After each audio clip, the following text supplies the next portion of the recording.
الحمد لله نحمده ونستعينه ونستغفره ونؤمن به ونتوكل عليه ونعوذ بالله من شرور أنفسنا من يهده الله فلا مضل له ومن يضلله فلا هادي له ونشهد أن لا إله إلا الله وحده لا شريك له ونشهد أن سيدنا وسندنا وحبيبنا وحبيبك علينا وطبيبنا ومولانا محمدا عبده ورسوله أما بعد فأعوذ بالله من الشيطان الرجيم بسم الله الرحمن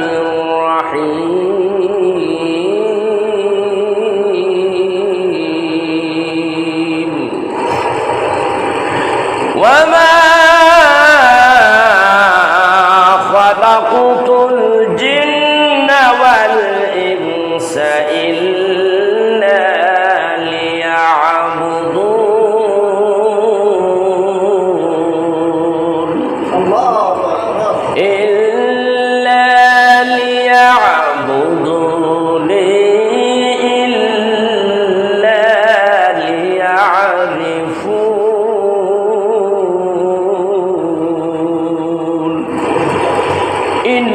الله وملائكته يصلون على النبي يا أيها الذين آمنوا صلوا عليه وسلموا تسليما اللهم صل ما شاء الله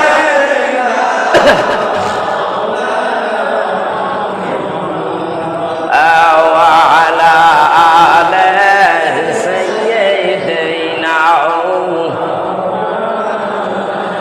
আরেকটু আওয়াজ দিয়া আল্লাহুম্মা সাল্লি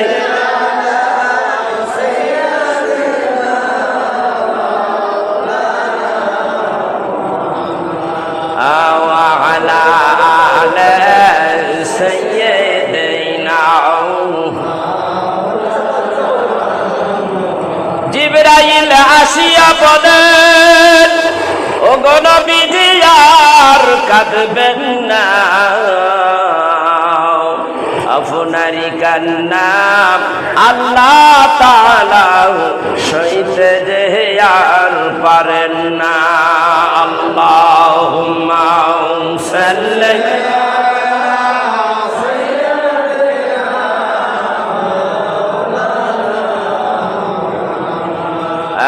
وعلى آل سيدنا আমরা সবাই গুনাহগার যে নবীজি আপনাই চিনলাম না আমরা সবাই গুনাহগার যে নবীজি আপনাই চিনলাম না তার কারণে রোজ হাসরে আমাদেরকে ভুলেন না আল্লাহুম্মা সাল্লি জোরে এতগুলি মানুষ জোরে হয় না কেন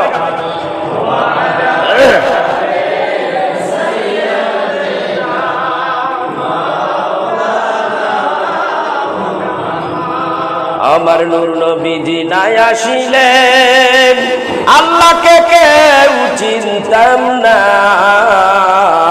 আমার দয়াল নবীজি নাই আসিলেন আল্লাহকে কেউ চিনতাম না নবী হলেন আল্লাহর সাক্ষী পাক কোরআনের ঘোষণা আল্লাহুম্মা সাল্লি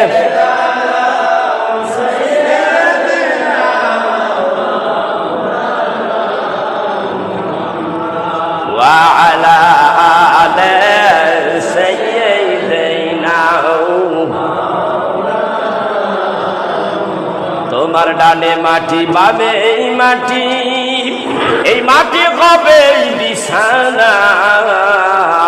ডানে মাটি বামে এই মাটি, এই মাটি হবে বিছানা। অন্ধকার কবরে পাবেন নূর নবীজির ঠিকানা। আল্লাহুম্মা সাল্লি। এই ভিতরে চলে আসেন, ভিতরে। এরপরে বাইরে পাটি দিয়ে দেন, পাটি পাটি।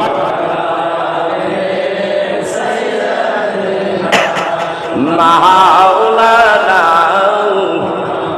আলহামদুলিল্লাহি রাব্বিল আলামিন।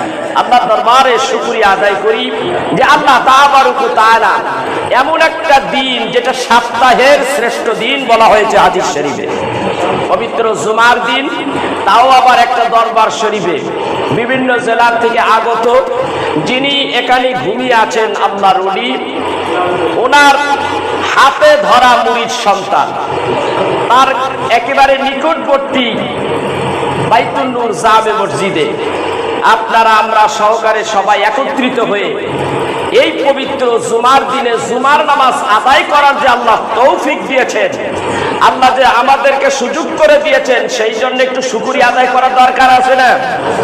আসতে না, জোরে জোরে বলতে হবে আলহামদুলিল্লাহ। আমার ভাইরা, আজকে আমরা যেখানে এসেছি এটা একটা দরবার, আর যেখানে বসেছি এইটা হলো একটা জামে মসজিদ। পৃথিবীর মধ্যে শ্রেষ্ঠ স্থান হলো আল্লাহর ঘর মসজিদ। এমন একটা জায়গায় আমরা বসে আছি, পবিত্র জুমার নামাজ আদায় করার উদ্দেশ্যে আমরা এখানে হাজির হয়েছি। আজকে এই যে পবিত্র জুমার দিন, এই পবিত্র জুমার নামাজের আগে শ্রেষ্ঠ কিছু ইবাদত রয়েছে যেটা আমরা জানি না, ঠিক কিনা? যেটা আমরা জানি না, এই পবিত্র জুমায় শ্রেষ্ঠ একটা ইবাদত রয়েছে জুমার আগে, সেইটা হলো আল্লাহর রাসূলের উপর দুরূদ শরীফ পড়া। কমপক্ষে 100 বার দুরূদ শরীফ পড়তে হবে। কিন্তু ভাইয়েরা আমার, আল্লাহর নবীর দুরূদ নিয়ে অনেক ধরনের মন্তব্য মানুষেরা করে। আল্লাহর হাবিবের দোষ ত্রুটি অনেকেই করতে ভালোবাসে। এই কাজগুলি যারা করে এরা কোনোদিন আল্লাহর নবীর উম্মত হতে পারে না। আর যেই মানুষটা আল্লাহর নবীর উম্মত হতে পারে না, এই মানুষটা কোনোদিন মুসলমান থাকে না, ঠিক কিনা বলে কোন? আমার ভাইরা, আমার বন্ধুরা, এই পবিত্র শাওয়াল মাস, এই শাওয়াল মাসের দ্বিতীয় জুমা, এই শাওয়াল মাসের মধ্যে রমজানের পরের মাস, এই মাসের মধ্যে আল্লাহ তাবারক ওয়া তাআলা 6টা রোজা রাখছে। আল্লাহর হাবিব বলেন 6টা রোজা রাখলে, সারা বছর রোজা রাখলে যেই সওয়াব পাওয়া যায়, আল্লাহ রাব্বুল আলামিন তার আমলের মধ্যে সেই সওয়াব দিয়ে দেয়। সুবহানাল্লাহ। এরপরে বেশি বেশি করে কোরআন তেলাওয়াত করার, আসেনি কোরআন তেলাওয়াত? আছে। কোরআন তেলাওয়াত যদি না থাকে তাহলে সমাজের কি অবস্থা হয় একটু বোঝার চেষ্টা করেন।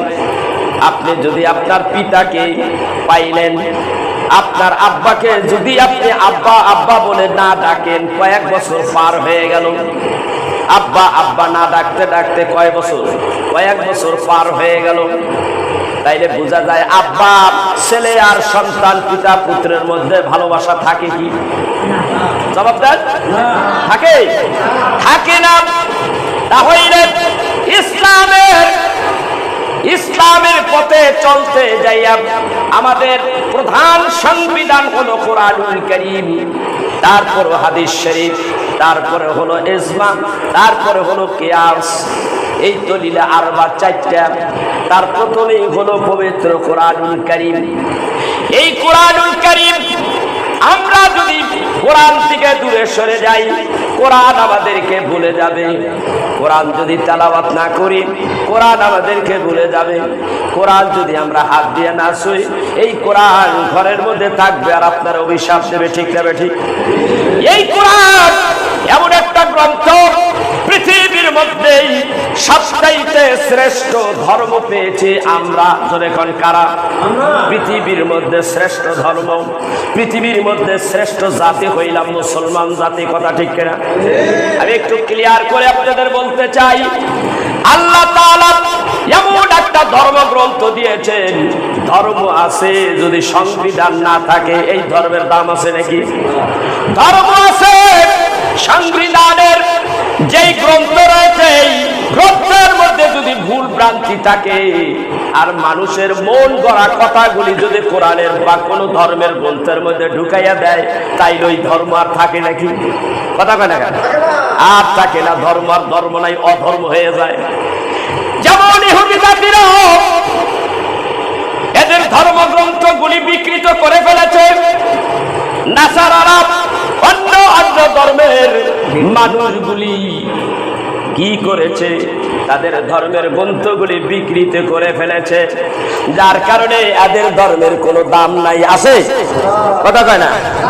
এদের ধর্ম যখন দাম নাই আল্লাহ তাআলা সেইভাবে কোরআনুল কারীমের মধ্যে ঘোষণা দিলেন, হুয়াল্লাযী আরসালা রাসূলাহু বিল হুদা ওয়া দীনিল হক লিইযহিরাহু আলাদ-দীনি কুল্লিহি ওয়া কাফা বিল্লাহি শাহীদা।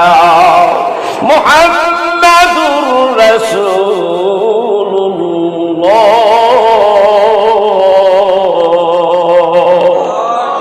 আল্লাহ কোরআনে বলল কি? হাবিব গো, আমি আপনাকে দ্বীন হকের উপরে প্রতিষ্ঠিত করে দুনিয়ায় পাঠাইলাম। সুবহানাল্লাহ বলবেন না? দ্বীন ধর্মের উপরে প্রতিষ্ঠিত করে আমি আপনারে পাঠাইয়া দিলাম। তাইলে বোঝা যায় দ্বীন ধর্মের উপরে আল্লাহর হাবিবরে পাঠাইলে তাহলে দ্বীন সহি সলিড আছে। ঠিক কিনা? পিওর দ্বীন পাইলাম। এরপরে আল্লাহ বলেন পৃথিবীর যত ধর্ম, ইসলাম ধর্ম, ইহুদি খ্রিস্টান সবার কাছে ইসলাম ধর্ম, ধর্ম তো একটাই ছিল। এরা বিভিন্ন মতবাদে ধর্মটারে আলাদা আলাদা করে ফেলেছে। আলাদা আলাদা কিসে করলো? আলাদা আলাদা করতে গেলে কি করতে হবে? ধর্মের যে মহাগ্রন্থগুলি রয়েছে, আসমানি বাণী যে গ্রন্থ আছে তার মধ্যে নিজের কিছু মত ঢুকাইয়া দেওয়া। এই কথা বল না কেন? তার ভিতর থেকে আল্লাহর কথা কিছু বাইর করে মাইনাস করা, এরপরে নিজের কিছু কথা ধর্মের গ্রন্থের মধ্যে ঢুকাইয়া দেওয়া। গভীর মনোযোগ, জীবনও পাইবেন না এই ওয়াজ আমি যেটা আনতেছি এখন। ধর্মের গ্রন্থ যখন আউলা জাউলা হয়ে যায়, ভুলে ভরপুর হয়ে যায়, তখন ওই ধর্ম ধর্ম থাকে না, অধর্ম হয়ে যায়। এই জন্য আল্লাহ রাব্বুল আলামিন আখিরি জামানায় এমন একজন নবী দিয়া দিলেন। এই নবী হলো শ্রেষ্ঠ নবী, সমস্ত নবীদের নবী, সমস্ত রাসূলদের রাসূল। এমন একটা গ্রন্থ দিয়া দিলেন, এই গ্রন্থ কোনো বিকৃত হবে না। এই গ্রন্থের আজ পর্যন্ত ১৫০০ বছর চলে গেল, তারপরও একটা নক্তা এদিক সেদিক হয় নাই। হয়েছে? হয় নাই। নক্তা যখন এদিক সেদিক হয় নাই তাইলে ধর্ম ঠিক আছে। ঠিক কিনা করে বলেন? তাইলে ধর্ম ঠিক আছে। এরপরে আল্লাহ বলেন আরসালা রাসূলাহু বিল হুদা ওয়া দীনিল হক লিইযহিরাহু আলাদ-দীনি কুল্লিহি ওয়া কাফা বিল্লাহি শাহীদা। এমন একটা ধর্ম দিয়েছি যেই ধর্মটা সমস্ত ধর্মের উপরে বিজয়ী। আল্লাহু আকবার। এই ধর্মটা কোথায়? সমস্ত ধর্মের উপরে বিজয় হয়ে গেছে। এটা এমন একটা ধর্ম। আমি তাইলে এই কথা বলতে হলে সূরা নসরের মধ্যে ঢুকতে হয়। আল্লাহ তাআলা হাবিবুল্লাহ নবীকে বললেন দ্বীনের কথা বলার জন্য। গতকালকে আমি আলোচনা করেছিলাম, সাফা পাহাড়ের কিনারে আল্লাহর হাবিব সবাইকে জড়ো করলেন, দ্বীনের দাওয়াত দিলেন। তার জন্য কি হলো? আবু লাহাব তার কপাল ফাটাইয়া দিল। এরপরে আল্লাহ রাব্বুল আলামিন আল্লাহ রাব্বুল আলামিন বুখারী শরীফের 4770 নম্বর হাদিস আছে। এরপরে আল্লাহ রাব্বুল আলামিন সহ্য করতে পারেন নাই, আবু লাহাবের বিরুদ্ধে একটা সূরা নাজিল করে দিলেন, সূরা লাহাব। সূরা লাহাব আপনার নাকের ডগায়, মনে করেন হ্যাঁ কাছাকাছি না, আলোচনা করছে অনেক উর্ধে। কোথায়? বুখারী শরীফের একেবারে ভিতরের আলোচনা, অনেক ভিতরে। এবার আসেন, শুধু তাই নাই, শুধু তাই নাই, এই ইহুদি খ্রিস্টানেরা বাইবেল বিকৃত করেছে, ইনজিল কিতাব বিকৃত করেছে, জাবুর কিতাব বিকৃত করেছে। বিকৃত করার কারণে আল্লাহ তাআলা এমন একজন নবী দিলেন, ওই নবীর সঙ্গে সঙ্গে এমন একটা ধর্মগ্রন্থ দিয়া দিলেন। ধর্মগ্রন্থ হলো সঠিক, আজও সঠিক আছে। কে কথা কয় না? কারণ এই ধর্মগ্রন্থের মধ্যে হাত দিলে আল্লাহ হাত জ্বালাইয়া দিব, পোড়াইয়া দিব। কাফেরের গোষ্ঠীরা দেখেন, ইহুদি নাসারার কোরআন পোড়াইয়া দিতে যাইয়া নিজের হাত পুড়ে গেছে। কেন পড়লো? আল্লাহ ডাক দিয়া বলে, ইন্না নাহনু নাযালনাল যিকরা ওয়া ইন্না লাহু লাহাফিজুন। এই কোরআন আমি নাজিল করেছি, নিশ্চয়ই কোরআন আমি নাজিল করেছি, আর হেফাজতের দায়িত্ব আমি আল্লাহ নিজ হাতে উঠাইয়া নিলাম। এটার বিরুদ্ধে কথা বললে এটাকে আগুন দিয়ে জ্বালাইবা, তোমার আমি জ্বালাই না। সুবহানাল্লাহ। এবার আসেন, ওদের কিতাব, ওদের কিতাবের মধ্যে ওরা হাত ঢুকাইছে, ঢুকাই ওদের কিতাব নষ্ট করে দিছে। এখন আমাদের কিতাবটার মধ্যে একটু হাত ঢুকাই।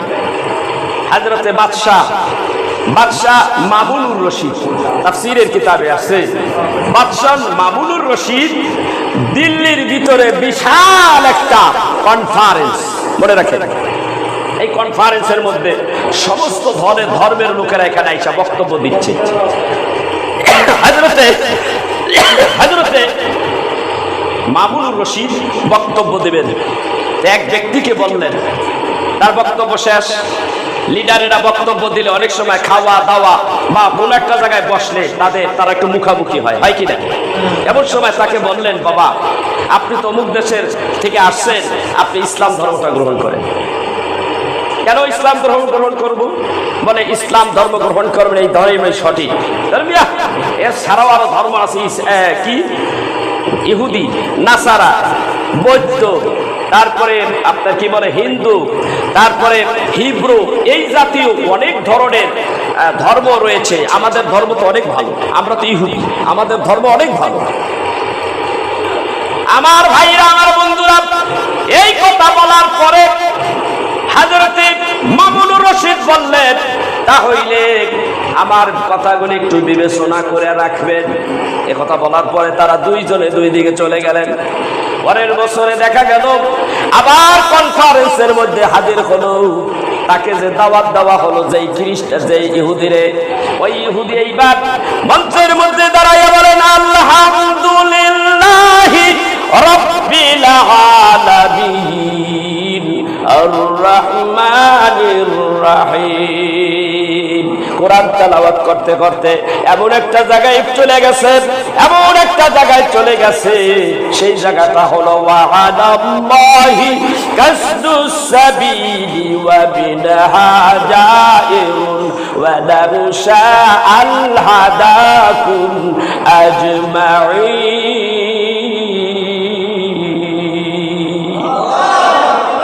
হেদায়েতের মালিক কে? যারা বলেন হেদায়েতের মালিক কে? উনি এই আয়াত পড়তে লাগলেন, আবার আরেকটা আনলেন, ফামান তাবিআ হুদায়া ফালা খাউফুন আলাইহিম ওয়া লা হুম ইয়াহজানুন।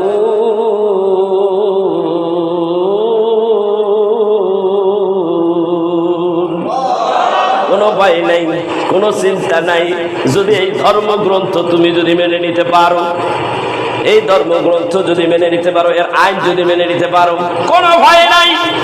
এইভাবে আলোচনা শুনলে বাদশাহ মামুনুর রশিদ আশ্চর্য হয়ে গেলেন।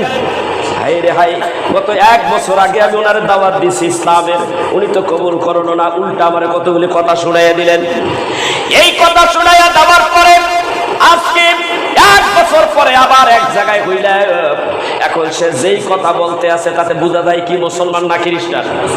মুসলমান হয়ে গেছে। এইবারে ডাক দিয়া বলেন, বক্তব্য শেষ হয়ে গেল, আবার গোল টেবিলে মুখামুখি হলো। ডাক দিয়া বলে, ও ভাই তুমি কবে মুসলমান হইলা? বলে আপনি মুসলমান হওয়ার জন্য আমাকে আমন্ত্রণ জানিয়েছিলেন, আমি অনেক বাজে মন্তব্য করে আপনার দরখাস্ত ডিনাই করেছি, প্রত্যাখ্যান করেছি, আমি তো চলে গেছি, কিন্তু এই কোরআনুল কারীম আমারে ছাড়ে নাই, আমার ছাড়ে নাই। কেমনে? আমিও যেমন একজন লেখক। আমি কে? কি কয়? আমি একজন লেখক। কে? ওই খ্রিস্টান। তিনি বলতেছেন আমি একজন লেখক, আমি তাওরাত কিতাবের কিছু অংশ লেখি, লেখার পরে নিজের মন মতো এর মধ্যে কিছু ঢুকানোর পরে বাজারে ছাইড়ে দিই। বর্তমান যে পজিশনে দেশ চলে, সমাজ চলে, আকাম কুকাম যা আছে ওই কিছুটা জায়েজ আছে ওটার মধ্যে ঢুকাই দিছে। তো জায়েজ যারা আকাম করে তারা আর উৎসাহ পাইল, এই আমাদের পক্ষে এই তাওরাত কিতাবের কথা, জাবুর কিতাবের কথা, এত দারুণ, আকাম কুকাম করার আর সুযোগ বাড়াই দিছে। এইভাবে দিলে ইহুদি খ্রিস্টানের বাচ্চারা আরো আনন্দিত, লেখককে বলতে ধন্যবাদ জানাচ্ছে, দারুণ লিখেছো। তো উনি চিন্তা করেন এইভাবে লিখতে লিখতে আমি যে একটা খ্যাতমান লেখক হয়ে গেছি, এইবার আমি কোরআনের মধ্যে একটু হাত দিব। উনি কোরআনের মধ্যে হাত দিলেন। কোরআনের মধ্যে হাত দিয়া কোন একটা পারা তিনি অর্থ করে সুন্দর করে এটার অর্থ করেছে, এটার মধ্যে নিজে আবার ঘুষাইছে। অভ্যাস তো ওই যে চোরের কাম চুরি করা, একটু কিছু ঢুকাইছে, আল্লাহর কালামের মধ্যে সে নিজের মন গড়া কিছু ঢুকাইছে, ঢুকাইয়া লেখা টেখা সুন্দর করিয়া সারা মার্কেট বাজারের মধ্যে এটা ছাড় দিয়ে দিছে। যখন ছড়ে গেল, ছড়ে যাওয়ার পরে খুব সুন্দর লেখক, উনি একটা ভালো লেখক, যেমন আমেরিকার এইচএম হার্ট একটা কিতাব বই লিখেছে, তার নাম দ্য 100। কি নাম? দ্য 100। 100 মনীষীর জীবনী লিখেছে। তার প্রথমেই এনেছে আমার আপনার হাবিবুল্লাহ নবী মুহাম্মদুর রাসূলুল্লাহ সাল্লাল্লাহু আলাইহি সাল্লাম, তার জীবনীটা এখানে উঠানো হলো। তাকে জিজ্ঞাসা করানো, এইচএম হার্ট তুমি এইখানে কেন? মুহাম্মাদের নাম আগে আল্লাহ, আরো তো আছিল, শ্রীকৃষ্ণ আছিল, তারপরে কি বলে গৌতম বুদ্ধ আছিল, এই ধরনের অনেক ব্যক্তি মনীষীরা আছিল, তুমি এখানে নামগুলি তা উঠাইতে পারতা, কিন্তু মুহাম্মদ সাল্লাল্লাহু আলাইহি সাল্লাম তার নামটা কেন আগে আল্লাহ? বলে পৃথিবীর মধ্যে মুহাম্মদ সাল্লাল্লাহু আলাইহি সাল্লামের এই কাহিনীটা, এই ইতিহাসটা, মুহাম্মদ যে ওয়ারেস, মুহাম্মদ সাল্লাল্লাহু আলাইহি সাল্লাম পৃথিবীর মধ্যে শ্রেষ্ঠ মানুষ আমার বিবেচনা হয়েছে বিদায় আমি তার কথাগুলি, তার জীবনীগুলি আমি পড়ে পড়ে আশ্চর্য হয়ে গেছি। এই জন্য ভেবেছি যে 100 মনীষীর জীবনী লিখলাম, তার মধ্যে প্রথম কার নামটা লিখবো একমাত্র মুহাম্মদ সাল্লাল্লাহু আলাইহি সাল্লাম, তার নাম ছাড়া এই জায়গায় আর বসানো কোনো নাম নাই। এই জন্য প্রথম আমি মুহাম্মদ সাল্লাল্লাহু আলাইহি সাল্লামের নামটা রাখলাম। তা উনি চিন্তা করলেন যে আল্লাহর কালাম, এই কালামের কথা ইহুদিরা লেখে, এই বই নাসারারা বই লেখে লেখে হয়ে গেছে। কি হয়ে গেছে? ভাইরাল হয়ে গেছে। উনি ভাইরাল হইতেছে, উনি তেমনি ভাইরাল। যখন কোরআনের মধ্যে ঢুকছে, আসিল হিরো, এখন হবে জিরো। কেমনে? সবাই টাকা পয়সা নেয়, বই পড়ে, কিন্তু আল্লাহর কালামের অংশগুলি সে যখন বিভিন্ন বাজারে নিতে লাগলো, তার তো একটা নাম আছে। এখন পরের দিন, একদিন, 2 দিন পরে দেখা গেল বইগুলি সব ফেরত দিতে আছে। সুবহানাল্লাহ।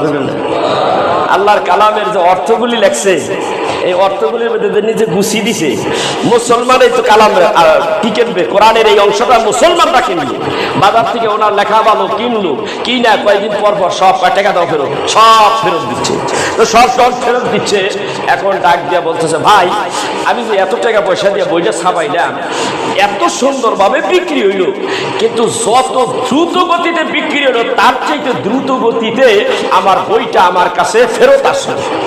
ভাই তোমাদের কাছে বলতে চাই মুসলমান ভাইরা, আমার এই বইগুলি তোমরা কেন ফেরত দিলে? একটাই কয় এইটা কি বাইবেল পাইছা, একটাই কয় এইটা কি ইনজিল পাইছা, এইটা কি তাওরাত পাইছা, যা খুশি তাই ঢুকাইবে, আর কেউ কথা বলবে না, ইচ্ছা মতন করবো আর আমল করবো। এটা হলো কালামুল্লাহ, এইটা হলো ফুরকান শরীফ, যেটা সত্য মিথ্যার পার্থক্য করে, যার মধ্যে একটানা পরিমাণ কোনো বিশ্বাস অবিশ্বাসের কোনো ই নাই, যেটা একমাত্র সলিড পিওর। আল্লাহ বলেন লা রাইবা ফি হুদাল লিল মুত্তাকিন। এটা এমন একটা কিতাব, যেই কিতাব তুমি এটাকে কি করবে? অনুসরণ করবে। অনুসরণ করতে গেলে কিতাব থেকে যদি জিজ্ঞাসা হলো, কিতাব আমি তোমাকে নিয়ে অনুসরণ করব, সারা জীবনটাই তো পার করে দেবো, এর শুরুতে আমি জানতে চাই তোমার কাছে, তোমার ভিতরে ভিতরে কোনো ভুল ভ্রান্তি আছে কিনা। তো কোরআন জবাব দিতেছে না রাইবা ফি, না এটার মধ্যে কোনো ভুল নাই, এটার মধ্যে কোনো ভুল নাই, বরং এটা লিখতে দেয়া আমি শুকরিয়া আদায় করে লেখা শুরু করলাম। আর মানুষেরা বই পুস্তকগুলি লেখে প্রথমেই তার অক্ষমতা দিয়া লেখে। কি লেখে? বলে আমার এই বইখানা লেখছি যদিও সুন্দর হয়েছে তারপরে ভুল থাকতে পারে, ঠিক কিনা। এই সুবাদে সব কিতাবের যখন তার কাছে ফেরত আইলার একটাই যে ভাই তুই কি ফেরত দিলি? বলে আমি ফেরত দিলাম এই বাইবেল কিতাব, তুমি এই ইনজিল, তারপরে জাবুর কিতাব, এই তাওরাত কিতাব তুমি যে নিজের মন গড়া অর্থ করলা এটা তাদের জন্য পারফেক্ট, তারাই এটা মেনে নিতে পারে, কিন্তু আল্লাহর কোরআনের মধ্যে এক জাররা পরিমাণ কোনো মিথ্যার অবকাশ নাই, এটা সলিড পিওর। তুমি মুসলমানদেরকে কি পাইছাও? ওই খ্রিস্টানের মতো পাইছাও? এটার মধ্যে তুমি যখন ভুল ভ্রান্তি লিখেছো এটা আমরা পড়বো না, এটা এই মার্কেটে চলবে না, সেই জন্য ফেরত দিলাম। লেখক বলতেছে হাই রে হাই, জীবন ভর লেখালেখি করলাম, কোনো বই ফেরত দিল না, কোরআন ফেরত দিল। তার মাটিটা কি, গাবলাটা কোথায় সে জানে, আর যে পড়ছে সে জানে।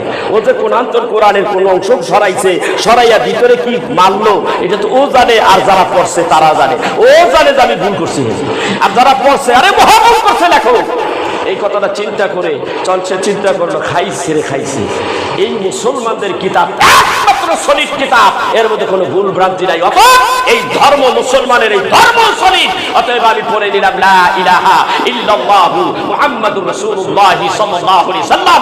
এই জন্য বাদশা মামুনুর রশিদকে বলতেছেন যে স্যার আমি এই জন্য এই ধর্মের এই অবস্থা দেখা আমি ইসলাম গ্রহণ করে ফেলেছি। দেখলাম পৃথিবীর মধ্যে একমাত্র ধর্ম ব্যবস্থা সঠিক ধর্মই হলো ইসলাম। ইসলামের উপরে কোনো ধর্ম নাই। যেহেতু ইসলামের গ্রন্থ সঠিক, ইসলামের গ্রন্থ যেহেতু সঠিক, ইসলামের মুসলমানগুলিও সঠিক, ইসলামের গ্রন্থ সঠিক, ঠিক তবে ঠিক। সেই জন্য ভাইরা আমি আপনাদেরকে বলতে চাই এই কোরআন এত সলিড কোরআন, কোরআনের কাছে মানুষ থাকলে, মানুষ যদি দূষিত থাকে মানুষকে অদূষিত করে দেয়, খাঁটি পিওর করে দেয়। আপনি কোরআনুল কারীম তেলাওয়াত করবেন, করিনি আমরা? কথা কয় না? এটা যখন ছাড়িয়ে দিছি তখন আমার কপালে জুতার বাড়ি বসছে। মনে করেন না কয়জনে পড়েন, আমি একটু ক্লিয়ার করে দিই, সময় তো আছে, সময় আছে না? আমি আরেকটু ক্লিয়ার করে দিই। কপাল পোড়া মুসলমান আমরা কি করলাম, বিভিন্ন জেলার থেকে আসছেন আপনারা, সেই জন্য এই কথাগুলি আজকে আপনাদের কাছে তুলে ধরতেছি। এই জন্য আপনাদের কাছে এই জন্য কথাগুলি তুলে ধরতেছি আপনাদের কাছে। কথাগুলি একটু ক্লিয়ার করে নেবেন। একটু জিকির করেন লা ইলাহা, দিচ্ছি আমি দেব।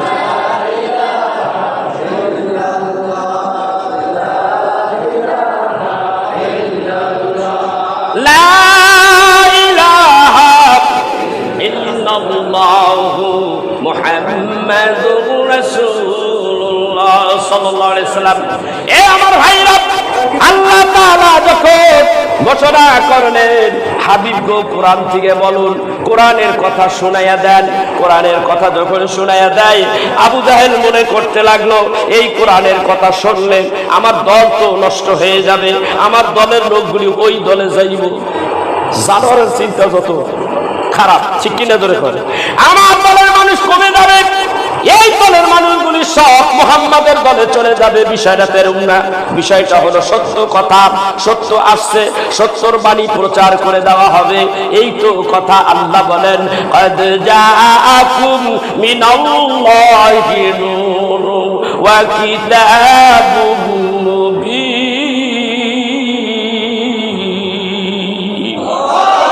আল্লাহ ডাক দেয় এ হাবিব আমার, এমন দুইটা বস্তু মুসলমান মানব জাতির কাছে দিয়া দিলাম। একটা দিলাম কোরআন, একটা দিলাম রাসূল, একটা দিলাম নূর, আর একটা দিলাম কিতাব। নূর হইল মুহাম্মাদুর রাসূলুল্লাহ, আর আরেকটা হইল কি দিলাম, কিতাব দিলাম। মানুষগুলি অন্ধকারের ভিতরে হাবুডুবু খাবে, পথহারা হয়ে যাবে। এদেরকে ওই রাস্তার থেকে, অন্ধকারের ভিতরে থেকে টাইরা বের করে এদেরকে আলোর পথে আনার জন্য আমি আল্লাহ দুইটা বস্তু দুনিয়ায় পাঠাইলাম। মুহাম্মদ সাল্লাল্লাহু আলাইহি সাল্লামকে দুনিয়ায় পাঠাইলাম, সাথে সাথে একটা কিতাব কোরআনুল কারীম দিয়া দিলাম। এই কোরআনের কথা বলতে দেয় রাসূল মার খাইল। শেষ পর্যন্ত এই কোরআনের কথা বলতে গেলে দিনের বেলা রাসূলদের মারে, এই কোরআনের কথা বলতে গেলে দিনের বেলা রাসূলের শানে বেয়াদবি করে। আর এই কোরআনের কথা যখন তেলাওয়াত করে আবু জাহেল তার ঠান্ডা ফান্ডা নিয়া তারা বলতেছে মুহাম্মদ যখন কোরআনুল কারীম তেলাওয়াত করে তারা হট্টগোল বাজাবি, হট্টগোল বাজাইয়া তোরাই জানি বিজয়ী হবি। আর আল্লাহ বলে তোরা বিজয়ী কোনোদিনও হবি না, আমি আল্লাহ মুসলমান জাতিকে বিজয়ী করে দেব।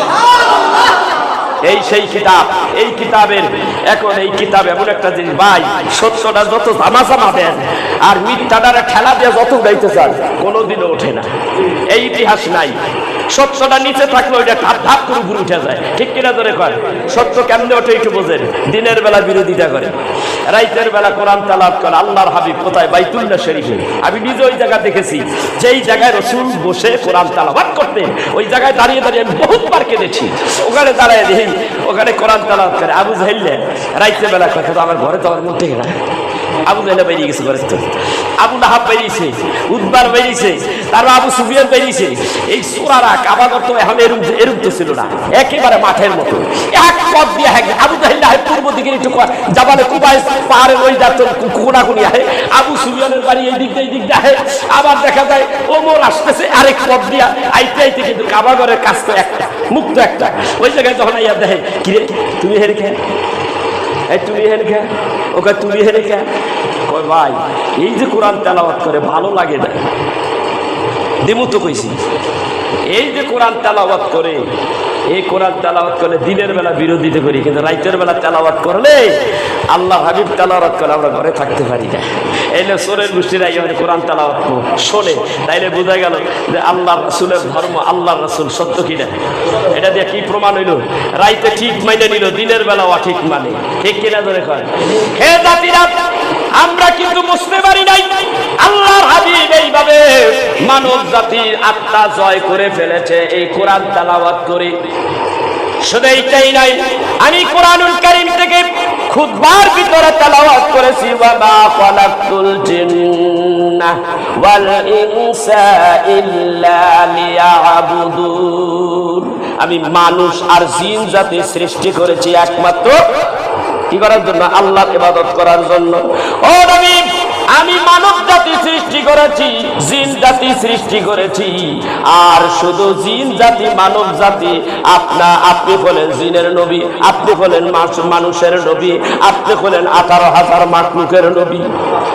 নবী আমার বাইতুল্লাহ শরীফ থেকে একটু উত্তর দিকে যায়, একটুখানি উত্তর দিকেই ডান দিকে হলো জাবালে কুবাইস, জাবালে শাম। এইটা রাখি একটু সামনের দিকে যখন আগায়, ওইখানে দাঁড়াইয়া একটা জায়গায় দাঁড়াইয়া নবী আমার কোরআন তেলাওয়াত শুরু করছে।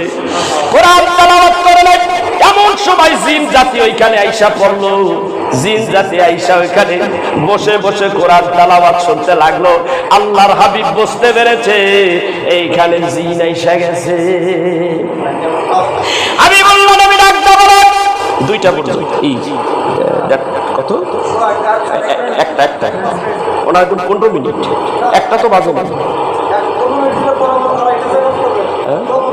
না বলতো আলহামদুলিল্লাহ। এইটা আমি বলে শেষ করে দিচ্ছি, একটুখানি এই শ্লোকটা শেষ করে দিচ্ছি। এখন জিন জাতি বলতেছে 2 মিনিট। জিন জাতি আচ্ছা আর কত বাজতেছে? 2 মিনিট। এখন জিন জাতি বলতেছে যে আল্লাহ, হে রাসূল, আমি আপনার তেলাওয়াত শুনে আমি পাগল হয়ে গেছি। তো জিন জাতি বলল আমি আপনার তেলাওয়াত শুনে যখন পাগল হয়ে গেছে, তখন বলতেছে ইয়া রাসূলুল্লাহ, আপনার তেলাওয়াত শুনে যখন পাগল হয়ে গেলাম, তাহলে আপনি বুঝতে পেরেছি আপনি সত্যিকারের নবী, কলেমা পড়ায় মুসলমান বানায় দেন, লা ইলাহা ইল্লাল্লাহ মুহাম্মাদুর রাসূলুল্লাহ।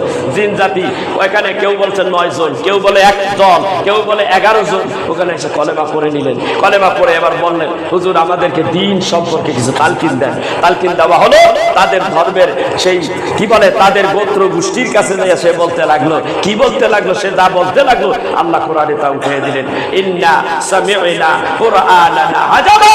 হে আমার জিন ভাইরা, তোমরা শোনো, আজকে এমন এক কিতাব শুনে আসলাম, যেই কিতাব একটা আশ্চর্য কিতাব শুনে আসলাম।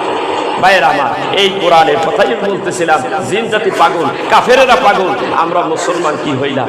এই কিতাব আপনারা পড়বেন, এই কিতাব আপনারা ধরে রাখবেন এবং মিলাদ কিয়াম তো পড়বেনই, ওলি আল্লাহর দরবারে আসবেন। এখানে আসলে আল্লাহর কথা মনে হয়, এখানে আসলে ধর্মের প্রতি মনটা ঝুঁকে যায়, এরকম একটা পরিবেশে। তো সেই জন্য আমি সবাইকে বলবো, ভাইয়েরা আমার, সবাই যার যার এলাকায় যে সুন্নিয়াত কায়েম করবেন, সুন্নিয়াতের উপরে থাকবেন। আমার কথা শেষ, এখন আলোচনা রাখবেন আমাদের প্রিন্সিপাল সাহেব, কিছু আলোচনা করবেন। আসসালামু আলাইকুম ওয়া রাহমাতুল্লাহি ওয়া বারাকাতুহু।